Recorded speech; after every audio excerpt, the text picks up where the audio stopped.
Hey everyone, I'm Rod Todd, a professional YouTuber who makes professional videos, and it's Tuesday, which means it's time for another Transformers review. We're starting this one a bit different. So the last two videos that I've made were based off of Wave 1 of the Walmart exclusive Netflix line. However, as I said, I'm only covering Wave 1 as of now because Wave 1 was based off of Siege, and I just finished Siege. So with Wave 1 done, because I only have the two figures from it, we're going to move on to Earthrise, which is the second main installment in the War for Cybertron trilogy. We're chugging along, folks, very slowly, but, whatever. So, um, yeah, so Earthrise is the second toy line in the War for Cybertron trilogy. It is based off of, obviously Earth. Siege was about the Autobot Decepticon war on Cybertron. All the figures had fancy Cybertronian modes. However, Earthrise decides to shift to Earth modes, the more, what we're more familiar with. So figures in this line will all have Earth-based vehicle modes. In fact, we'll even remake some of the figures in Siege and retool them to give them new Earth mode bits. Really, the only one I have that does that is Ratchet, because I didn't get Siege Ratchet. All the other figures, I got Earth modes. I already had the Cybertronian modes of them, and I didn't really see a need to get them. So I don't have Earthrise Ironhide, or Earthrise Prowl, or, Earthrise, whatever. It's like actually, no. Like, the Earth mode figures I have, I only have because I didn't get the Siege versions. You'll find out which ones those are as we go later on, but right now we need to kind of start with, something small. We started the Siege reviews by taking a look at the Battle Masters.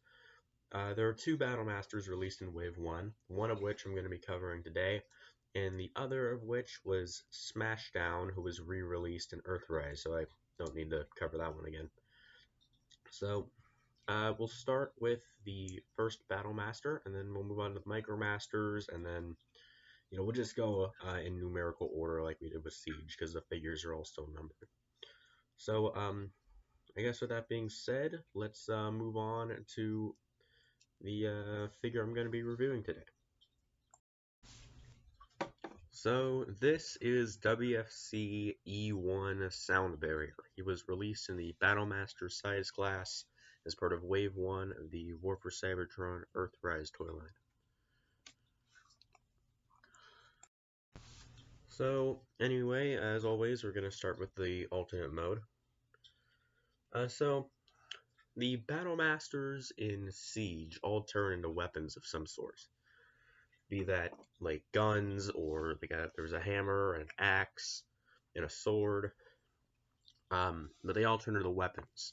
So you look at this and you wonder, what the heck is this? How is this a Battle Master? This is a rectangle. Well, see, the big gimmick of Earthrise is something I pointed out when I reviewed Astro Train from Siege, is that I'm pretty sure I pointed that out, is that they introduced this new system of universal connectors, which allowed you to create Autobot Decepticon bases by linking up various accessories that came with different characters. And all the Battle Masters in this line were designed to interact with that system. There are two figures released in this line that could transform to bases. Autobot, one Autobot and one Decepticon. Of course, they were like redecoed a bunch, but I only have the first use of each mold. And then there were figures that had ports on them that you could hook up to whatever. And then you had some figures like Optimus and Astro Train who came with accessories that could also use the Universal Connector system, or the airlock system as it was called. Obviously, Astro Train had that launch base I showed you in his review, and when we get to reviewing some Decepticon stuff, I don't have any of the Decepticon Battle Masters, because Earthrise came out in 2020, which I think we all know what happened then, And so after Wave 1 came out, there was a massive slowdown in the shipping, at least where I live. And so that basically made it to where um, Wave 1, I was able to get every single figure from it because those are the only ones I could find. I found a few Wave 2 Battle Masters and Micro Masters. The Wave 2 Voyagers were pretty common. I saw one Wave 3 Megatron figure. The Wave 2 Leader Class figures are also pretty common. But it took me until around December to finally find the Wave 2 and 3 Deluxe Class figures. So, yeah. The Wave 2 Battlemaster figure, Slitherfang, I don't have. However, once we get to Wave 2 of the Netflix line, I do have a redecoed version of him I can show off. And Wave 3's Double Crosser, I never even found at any store ever.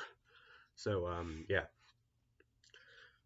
So this is like really the only one that was actually released in Earthrise I have. As I said earlier, I do have one that was released in the Netflix line, and I'll show that off once we finish all of Earthrise. So, sit tight.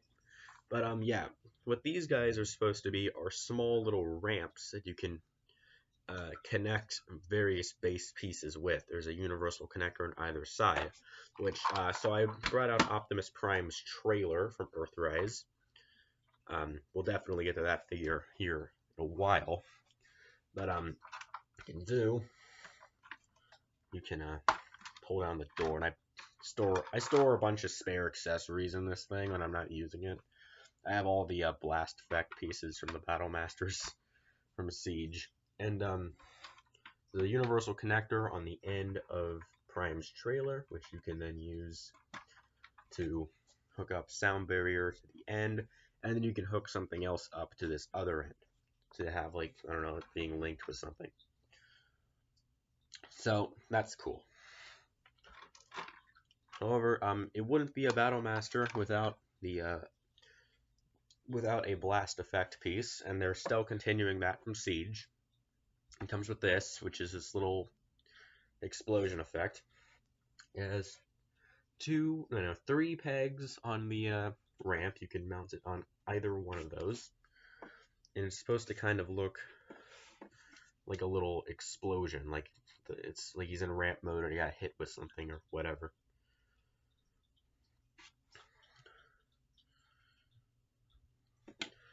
I'm not really a big fan of this effect piece because it has this little tube at the end, which when I first bought this figure, I thought it would just be flat on the bottom of this and it would have the hole, but it has this weird little tube thing, which means it looks really awkward from the side and also does a super loose connection. With the later Battlemaster figures, the aforementioned Slitherfang redeco, its blast effect piece doesn't have this little tube thing on the end, and so stays on a lot better. But whatever. So yeah, I'm not really a big fan of this effect part, but I mean, like, I guess it does the job. And if you like it, that's fine. But you may be asking, what do you do with this if you don't have any of the base figures or base accessories?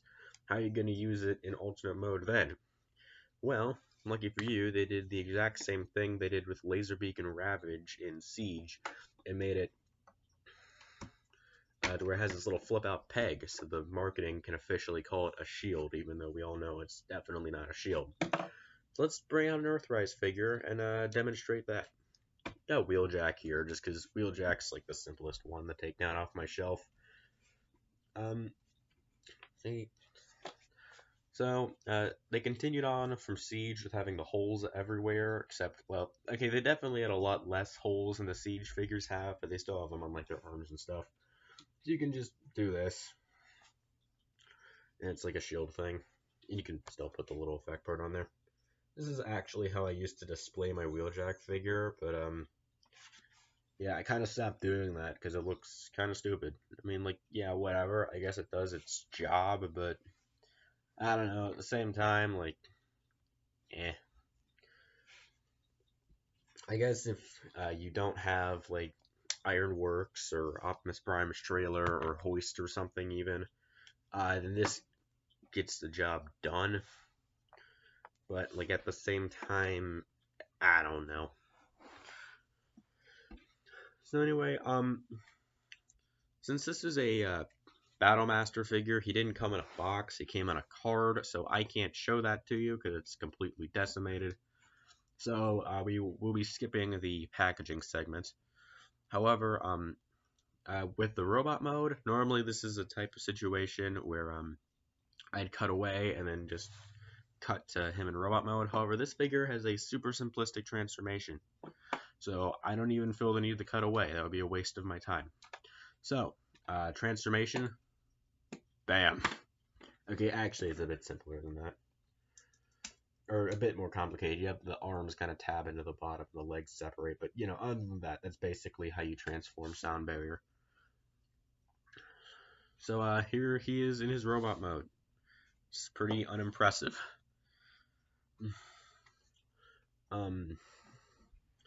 Yeah, so in terms of articulation, he has ball joints at the shoulders, so he can move his arms out, and he would be able to move it all the way around if not for the massive backpack. And then he can move his hips out, they're on a ball joint, move it out, forward, and he cannot move it back very far due to the massive backpack thingy. So Soundbarrier is a pretty unimpressive figure in robot mode. I'm only reviewing it pretty much for the sake of posterity. I said I was going to review every WFC figure I have. That includes the lame ones, like this guy right here. Apparently one of the main purposes of this figure is actually for you to army build it.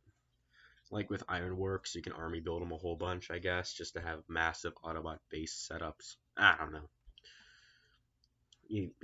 Yeah, this is not a good figure. Just want to say that now. It's not a good figure. Lacking in articulation, really generic looking design, very simplistic transformation, which I appreciate, but at the same time, yeah. Oh, and also, you don't stand too good. Yeah, he just doesn't stand all that great. I don't know. Yeah, see what I mean? It takes a few attempts to get him standing up, if you know what I mean. Granted, I still think it stands up better than Siege Prowl, so that's one plus this guy will have over Siege Prowl. But yeah, I don't know. It's really not that much I have to say about this guy in robot mode. It's pretty generic. So I guess that's it. So yeah, I hope you all enjoyed. If you did, do all the YouTube things. I don't know. Like, subscribe, and all that stuff. So, yeah. I guess thanks for watching, and tune in next week as we move on to the Wave 1 Micromasters with Daddy-O and Trip Up. This has been Rod and Todd signing off.